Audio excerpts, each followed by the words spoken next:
Okay, good morning, everyone. Welcome to the Gold Room here at the Utah State Capitol, albeit virtually. I am Kirsten Rapley. I currently serve as Chief of Staff to Lieutenant Governor Spencer Cox, and we're so happy to have you all here today. In today's press conference, we will first hear from Governor Gary R. Herbert. He will be followed by current Lieutenant Governor and Governor-elect Spencer J. Cox, and followed by current State Senator and Lieutenant Governor-elect Deidre Henderson. We will hold a virtual Q&A with reporters via Zoom after that point. And I also want to note that Governor Herbert will be hosting a press conference at noon today related to the status of COVID-19 in our state. A press release on the information from this press conference will be forthcoming. It will include links to biographical information and additional supplementary material for today's announcements. So please welcome Governor Gary R. Herbert.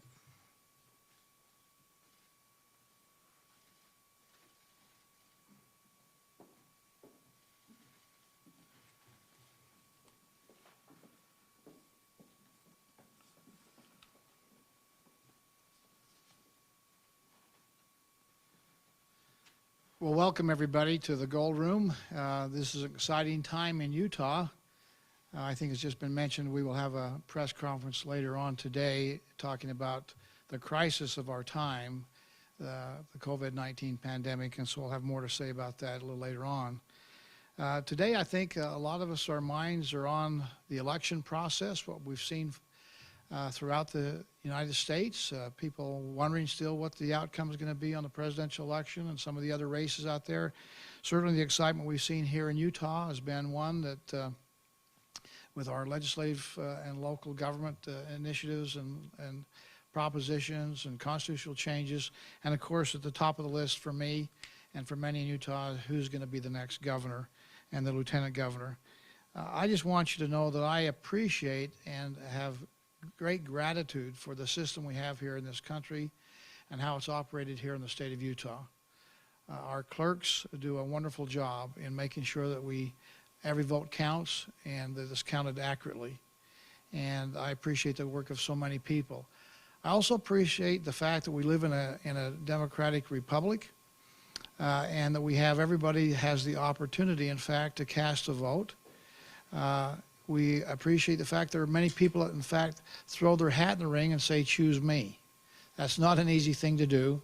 And we appreciate good men and women who take the opportunity to, in fact, go out and compete in the marketplace of ideas to say, elect me to this office or that office. I'd also like to say that we thank those who compete. We know that some don't get as many votes as others. I don't say that they lose. They are winners, in fact, even though they may not get elected to the office that they sought.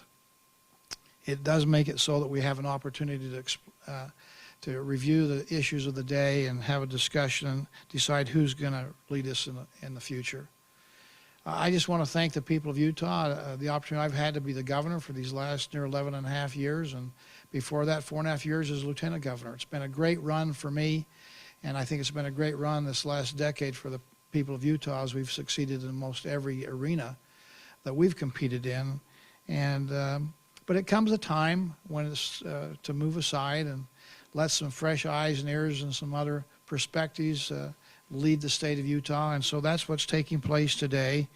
And I know that the responsibility that we have as elected officials is really to be good stewards of that responsibility, that elected office, to help do what we can to work hard and to, in fact, represent all the people of our state to see if we can make things better with the different challenges that come to us from time to time, to make sure that there's a good education system, economic opportunity, that we provide the services the government should be involved with in an effective and efficient manner.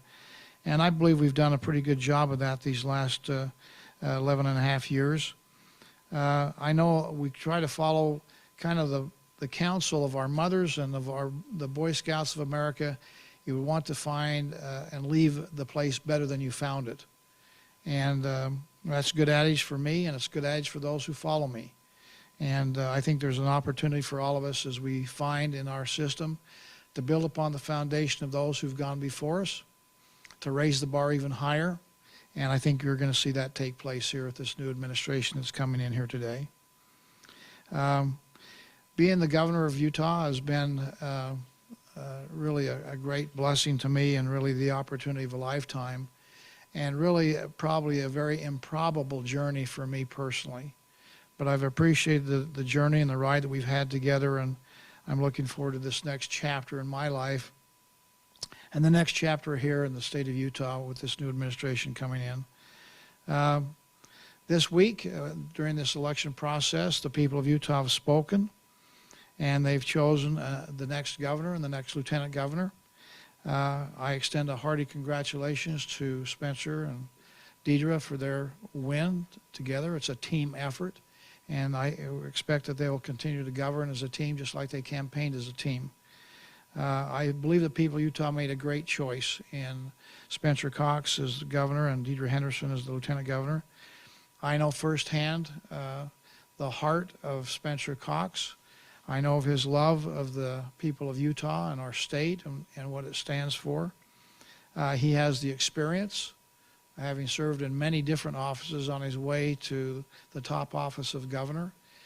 He has great experience, he has great talent, and he has a great work ethic, and I think wisdom that comes with experience to be able to do a great job.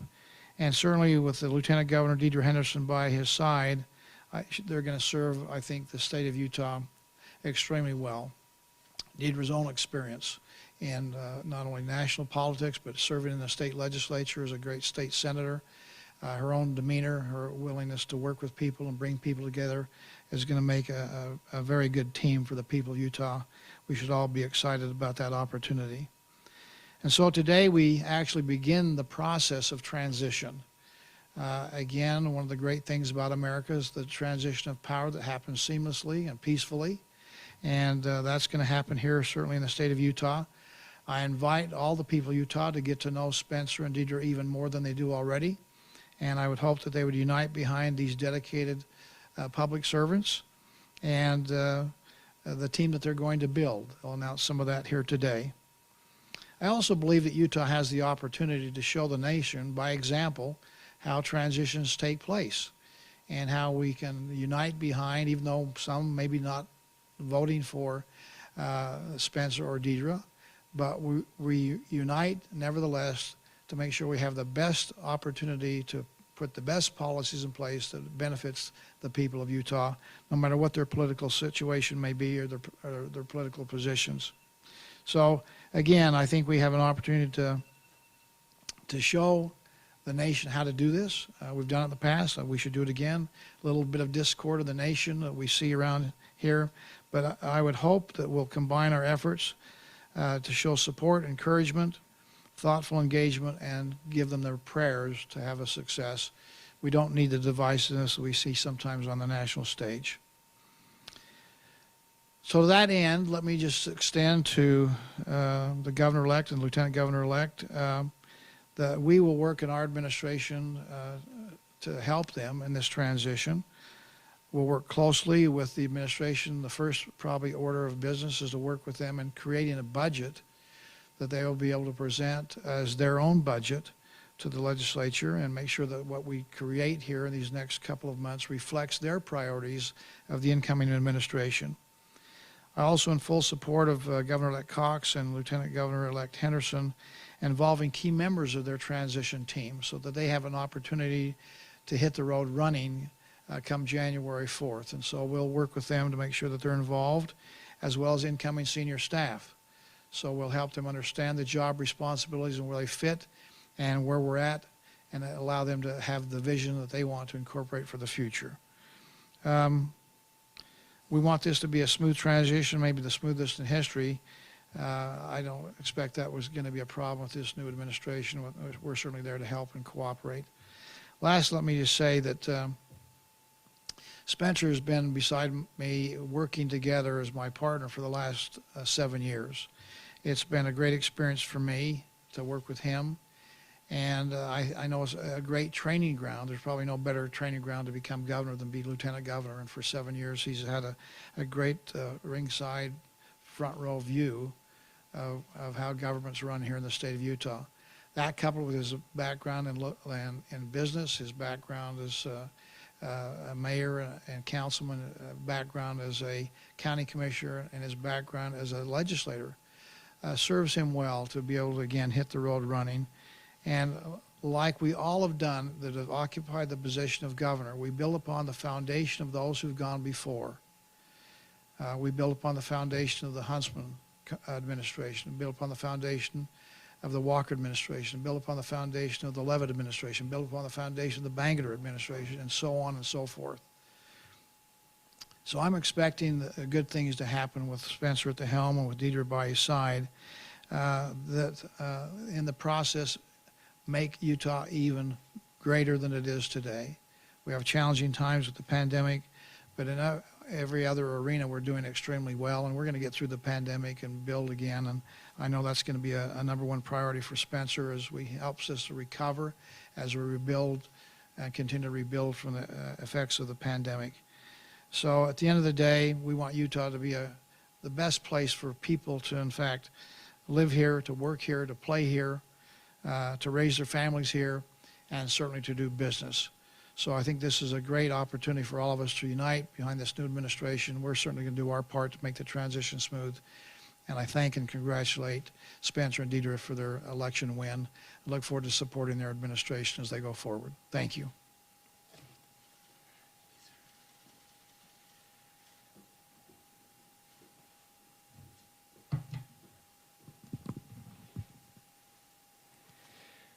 Ladies and gentlemen, it's an honor to be here with you today in the Gold Room. It was 7 years ago and a couple weeks that I walked through those doors with my family, much to the surprise of everyone here in the state of Utah, and to the surprise of me when Governor Gary Herbert asked me to serve as his lieutenant governor. It has been the honor of a lifetime to serve with him, to serve by his side, to learn from him, to have a mentor like Gary Herbert, someone who has sacrificed and whose family has sacrificed so much in service to our state, in leading us, starting in the Great Recession into the longest period of prosperity in our state's history, and now through this very challenging year of 2020. I love Gary and Jeanette Herbert. They are two of the finest individuals you will ever meet. People often ask me, what is the governor and first lady, what are they really like? And I've said it before and I'll say it again, it's the easiest of answers. They are exactly who you hoped they are. And every opportunity we have had to interact with them and their family are opportunities that we will treasure forever. I'm grateful for the example that he has set, for the things that he has taught me, and for this opportunity that I will have to try, despite my inadequacies, to fill his very, very large shoes. Governor, thank you so much for your sacrifice and service to the state of Utah. Now, Senator Henderson and I, and shall I say Lieutenant Governor-elect Henderson and I are humbled to be here today. Throughout this campaign, we were fortunate to travel to every city and town, all 248 in this state. When we first decided to do this, it sounded like a great idea, and then after the first day, I wondered what we had gotten ourselves into. But going through a year of visiting those cities and towns, it changed us forever. We learned so much. I have learned more than I ever expected about Utah and her people, and the absolute goodness that they embody and that permeates every corner of our state, from the smallest towns to the biggest cities. On the hardest days I've experienced, not just throughout the campaign, this COVID crisis, the personal trials that our family has faced, it has been the people that have gotten us through those trials, and it is the people that will get us through this pandemic and every other trial that we face over the coming years. That's why we serve in public office, is to give back. And as this period of transition begins, I want to thank just a few of those people. As I already mentioned, at the top of that list, of course, is Governor and Mrs. Herbert. I want to thank my incredible family, who have put up with far more than they ever bargained for. My wife, my kids, my parents, my siblings, I love them, and I am eternally indebted to all of them. I want to thank the Herbert Cox team. and administration. We have the best public servants anywhere in the world right here in the state of Utah. So many, all of which could be making more money and having more successes defined as defined by the world elsewhere, but have chosen to enter public service, to take pay cuts, to give back to the citizens of the state of Utah. And we have seen them rise to the occasion throughout this past year. I want to thank my campaign staff who have become like family to us. They did everything we wanted them to do and so much more, and they did it the right way, committed to running a positive campaign, and who did so much to help us get elected. I want to thank the thousands of volunteers who helped us on our campaign to get here, and so many others. I especially want to thank my future Lieutenant Governor, Deidre Henderson. It's been an incredible year for her. She did not have a year of ramp up to prepare for this. She just had a few days when we asked her to serve at the end of the legislative session. I'm not sure she knew what she was getting into. I know she didn't know what the rest of the year would hold. But through all of that, she is, if I were to list the reasons that I was able to get elected, two of them are sitting right next to me right now. Governor Herbert and of course his support and endorsement, and the awesome work of Senator Henderson. When I was unable to hit the campaign trail, she has suffered from the coronavirus personally, and continues to work through those health complications, and it has just been the honor of a lifetime to be with her, and I can't wait for the state to get to know her better over the next 4 years. Now, we are excited to tell you today a little bit more about some of the people, just a few, we'll have many more announcements over the coming weeks, who are going to help steer us through the transition process and beyond. So today, I want to announce just two senior staff positions that will be joining our team as we move into to governing in January. First of all, I am thrilled to announce that I will be appointing John Pierpont as my Chief of Staff and Chief Operating Officer for the state of Utah. And the second announcement I will be making today, as far as team members that will be joining us in January, Jennifer Napier-Pierce as a Senior Advisor and Director of Communications. Now, John and Jennifer, for those of you that know anything about Utah, are both incredibly talented individuals who are dedicated to the ideals that Utah holds dear. They have the experience and judgment that we need to help lead our team into the future and to confront head-on any challenges that we face as a state. For those who participate in the political sphere, these two do not need much introduction. But for the rest of you, John has been serving in my office since this July as my interim Chief of Staff and as a Senior Advisor. Just prior, John served for 8 years in Governor Herbert's cabinet as the Executive Director of Utah's Department of Workforce Services. He has under his belt 29 years of public service. The majority of his 29 years has been in workforce services, where he has served in various leadership roles, including, of course, Deputy Director, Eligibility Services Division Director, and leading the department's largest economic service area. His primary focus has been on ensuring the people of Utah are better served, creating efficiencies, and generating cost savings to the taxpayers. Jennifer, as everyone in the media will know, is an award-winning journalist, a public speaker, innovator, and national leader in journalism. Most recently, as executive editor of the Salt Lake Tribune, she led the newspaper's groundbreaking transition from a for-profit business to a nonprofit entity, the first newspaper in the U.S. to do just that. Also during her tenure, Utah's largest daily newspaper won a Pulitzer Prize in 2017.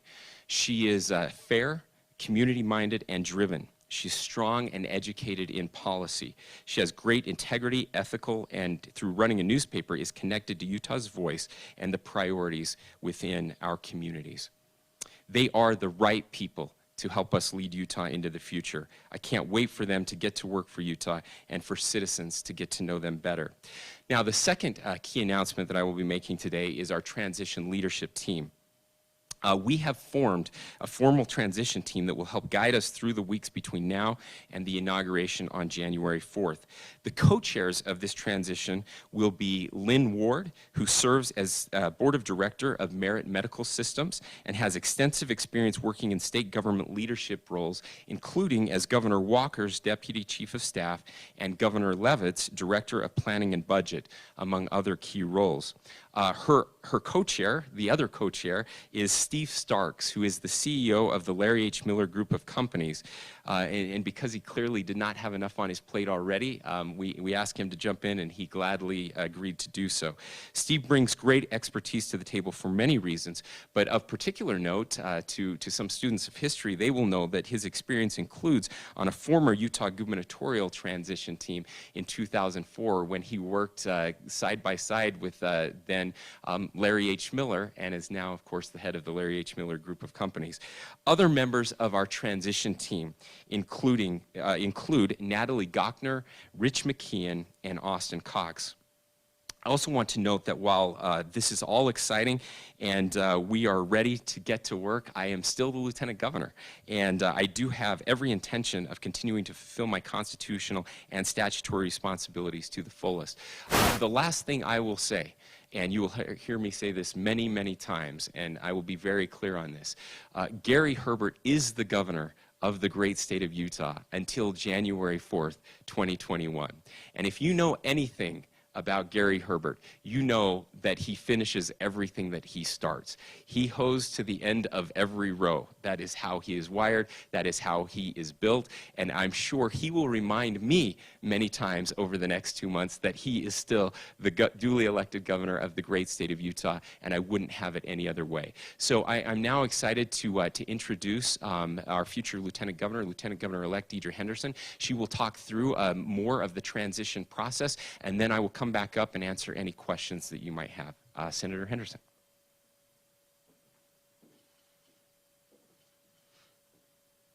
Well, thank you. It is an honor to be here. And it's a little bit overwhelming to think of the prospects of following in the footsteps of these two former lieutenant governors. And I have learned a lot from them, and I'm excited to step in and do my very best to fill those shoes. They are both good friends and mentors, and I've especially enjoyed the past few months getting to know Governor Herbert even better, and really, really grateful for him and for his incredible service to our wonderful state. He is a true public servant, and I am eternally indebted to him for his dedication, his service, and his efforts, his untiring efforts on behalf of the people of the great state of Utah. And I am truly honored to be able to work side by side with Spencer Cox, our future governor, our current lieutenant governor, and a good friend who I have admired for years, and someone who I think is a man of character, a man of conviction, a man of principle, and someone who cares so deeply about the people in the state of Utah, and he is going to be an incredible governor. Like the previous incoming governors, including Governor Herbert, we are going to take advantage of this transition team's breadth and depth of experience and knowledge. During our transition, we hope to accomplish three critical things. The first one is to find the best and the brightest to serve alongside with us. People who share our vision for and our dedication to the state of Utah.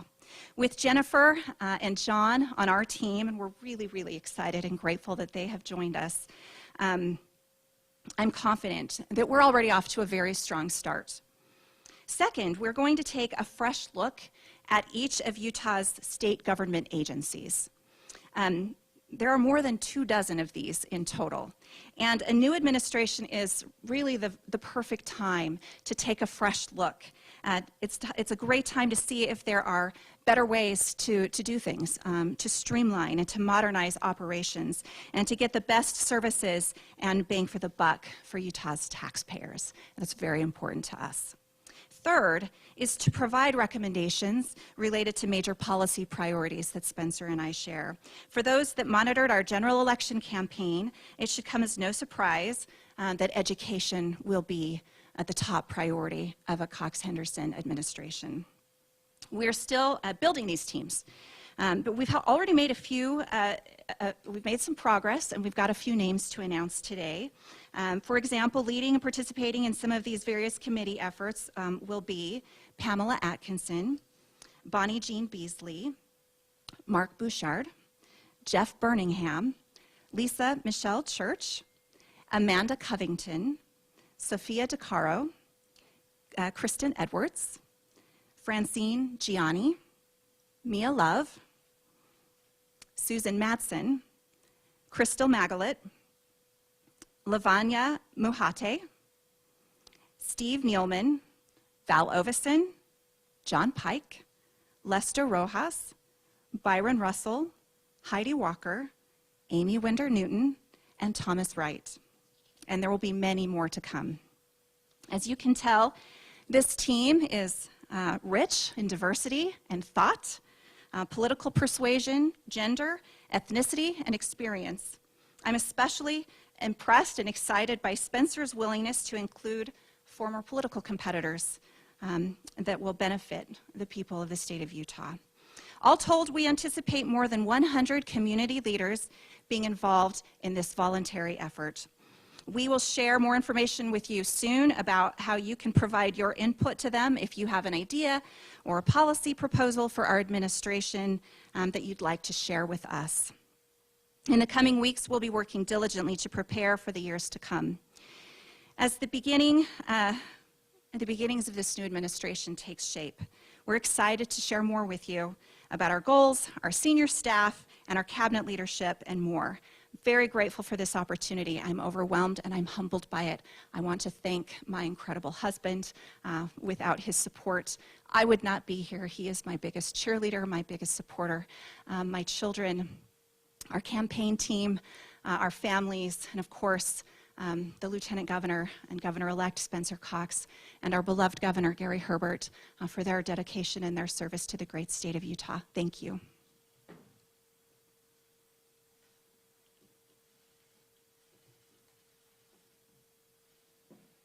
Thank you, Lieutenant Governor-elect. With that, we're happy to answer any questions that you might have. Hi, Governor-elect. It's Ben Winslow with Fox 13. Wanted to ask, with COVID-19, of course, being the top of mind priority you'll face coming into office, what are you going to do differently that Governor Herbert has done, I should ask? Well, we will continue working very closely with Governor Herbert, of course, and the administration, the unified command in our response over the next couple months. Of course, we'll have to see what is happening with the virus and the spread of the virus by January. But I can tell you from the conversations that the governor, as you know, met with Dr. Birx and from the federal task force this past week. And according to Dr. Birx, one of the things that we should be focusing on in January will be vaccine distribution. That's going to be a very important part in the first part of the year, getting that out to our frontline workers and of course to our most vulnerable. And so I suspect that will be a huge piece of our response. We're also hoping that we will have, we've been told that we will have over the next few weeks, a significant influx of testing supplies. And I've always believed that the gold standard is rapid surveillance testing and asymptomatic testing. If we could do, hundreds of thousands of those tests every week, we would be able to get ahead of the virus, of course, quarantine those that are exposed. We'll be also continuing to add more contact tracers. We will have some announcements probably later this week or next week about additional hires on contact tracers, so that again we can help to slow the spread of this virus. So those are just a few of the things I know that we'll be continuing to work on. Thank you, Ben. Yes, good morning. My question is for Lieutenant Governor-elect Henderson. First, a two-part question. How are you doing with coronavirus? Do you still have some lingering symptoms? And has your experience with coronavirus convinced you that the state should take this virus more seriously? Well, thank you for the question. First of all, I believe the state has taken this virus very seriously. And yes, my experience with the coronavirus definitely does shape the way I see that we need to, the direction that we need to go. And I don't believe that we have gone in the wrong direction at all. I think that the good people of the state of Utah need to remember that this virus is indiscriminate. It doesn't matter necessarily your age or your underlying health conditions. It can hit you and hit you hard, and you may not know that that's coming, and that's certainly what happened to me. I still require some supplemental oxygen at times. My lungs are still healing from the effects of coronavirus that I was diagnosed with 3 months ago now, and it's been a long journey. It's been a little bit frustrating, and at times it's been a little bit scary. But I am recovering. I am recovering a little bit slower than I would have liked to, but I am recovering, and I'm grateful for that, and I'm grateful for the healthcare professionals that have helped me and that have had my back and that have been incredible through this process. I think people of the state of Utah need to continue to do their part. We know that we're contagious for a couple of days before we even develop symptoms, which is why physical distancing and mask wearing is so important. It's not so much about protecting you from the virus, it's about protecting other people from you if you happen to have the virus and you don't realize it yet. So those things are important. They will continue to be important to me. This is not the new normal. We will go back to normal at some point. We will overcome COVID, but we're not there yet. And there are a lot of pieces to this puzzle. And of course, making sure that you are protecting those around you is the number one thing that people can do right now to make sure that they are not contributing to the spread of the virus. Thank you. Best to your recovery. Thank you very much. Yeah, thanks.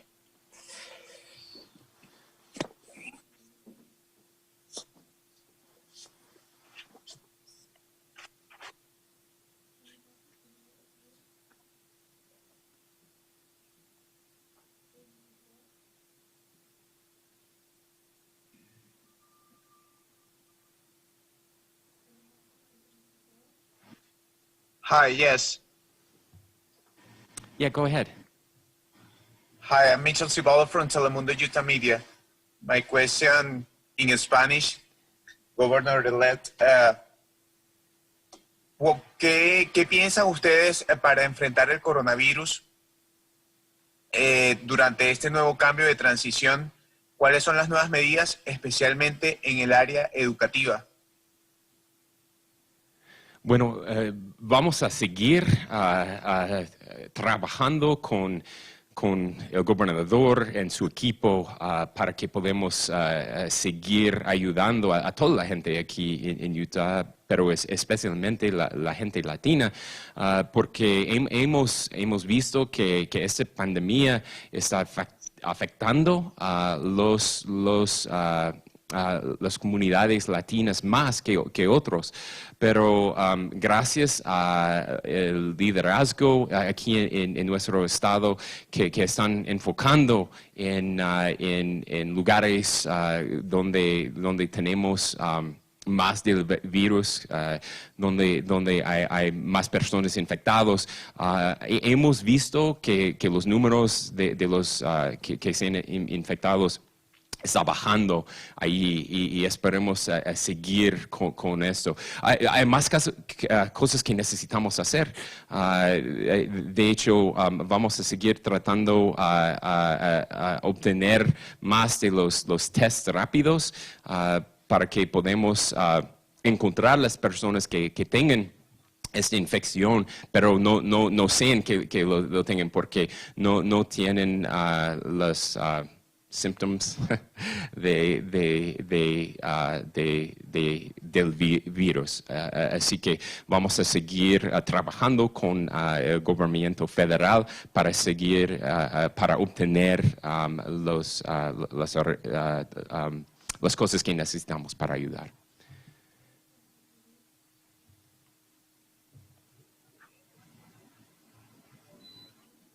Yes. Oh, wait. Hang on a second. Thanks. Go ahead. Sorry, I was unmuting. This is Jed Bowl from KSL TV. This is a question for the governor-elect. What what is the most important thing as one of the primary people dealing with our COVID response over the last 8 months? What is one of the most important things that you've learned about the virus that you will bring to this transition? Yeah, so the question is the most important thing that we've learned about the virus, and we've learned so much. And I guess the most important thing for this moment in time and the message that we're trying desperately to get out to the people of Utah, we are not seeing much spread of the virus in workplaces, in schools, in shopping centers, because we know how the virus spreads, and those organizations, those people, we've all worked so hard to slow the spread of the virus so that we can get people back to work and get kids back to school and get our economy moving. And we've done a really good job of that. The people of Utah have done a great job of that. But, and this is what we know, those same things that we're doing in grocery stores and in schools and here at the Capitol and in workplaces will protect you there, but we have to do those same things in our homes. Now, obviously not with our immediate family, but anytime someone comes over to your house who is not your immediate family, so your cousins, your friends, your neighbors, anytime they come over, you have to do the same things that we do in all of these other places. You have to stay 6 feet apart and wear masks. You have to wash your hands. You should never go anywhere if you have any symptoms at all. The spread is happening in our homes, and it's killing people, and it's overwhelming our hospitals because we're careful 90% of the time, and then that 10% of the time we just forget. We want to forget. I know we do. We want to go back to normal. I understand that. And this is crunch time. The next 2 months are absolutely critical. We are in a dire situation, and we cannot emphasize that enough. And if we don't make changes, personal changes, it's really easy to it's really easy to enforce, mask wearing in a store. Now, not everybody does it, and that's unfortunate. But most people do. It's really easy to enforce social distancing in a business. It's easy to enforce mask wearing in our schools, and our kids are doing a great job of that. We see very little spread inside our schools. Where we see the spread is in the places where we can't enforce that, and nobody can. It's in our homes. It's after school. It's after work. It's on the weekends. It's when our extended families come over, and we love family. That's what we do. But in the Cox family, we're going to be having a different Thanksgiving this year, and we'll have a much better Thanksgiving in a few months when we have a vaccine and we have rapid testing and we can get everybody back together. But these are the small sacrifices that we have to make to save hundreds and thousands of lives.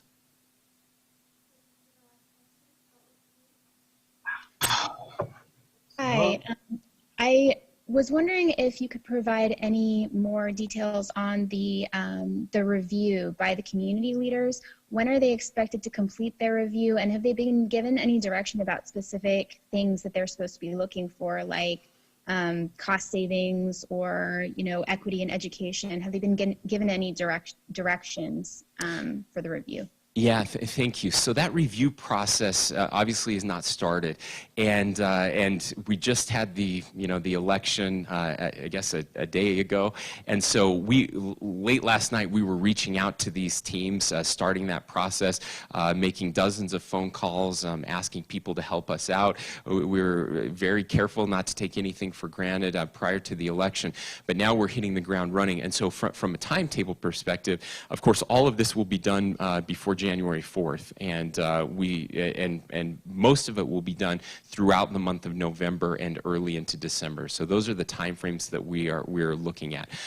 We will be giving them direction, a template to help them with this process of review, and so the things that they will be looking at are personnel, and of course different policy and the programs that are happening within these agency reviews right now, and what we're asking them to look at, there are lots of different areas, but we will be asking them to look at efficiencies, and efficiency doesn't just mean cost saving. It means how are we being responsive, and I think this is just as important, if not even more important. How are we being responsive to the citizens of the state, to our customers, and so that's something that they will definitely be focused on. We have also taken our campaign priorities, the things that we talked about over the campaign. You mentioned one of them is equity in education. And yes, so not only are we doing agency reviews, but we are also dividing up our policy the issues, the policy pieces that are so important to us, and we will have a group focusing on those as well. And so yes, we will have a group looking at equity in education and other issues that are important. One is how to get more women involved in government, and we will have a group looking at that. So we're just so, this is why we ran. This is the exciting part, and we look forward to having the best minds in the state coming back with their recommendations throughout the month of December. All right, with that, again, we just want to thank all of you for taking some time out today. I know there's a lot going on. Maybe we'll know who our next president is at some point, but we're excited for the transition here in the state of Utah. And again, want to thank Governor Herbert and his administration for helping us make this an incredibly smooth transition. That's good for the citizens of the state of Utah, and we look forward to big announcements. We'll be rolling them out over the coming days and weeks and months. So thank you so much.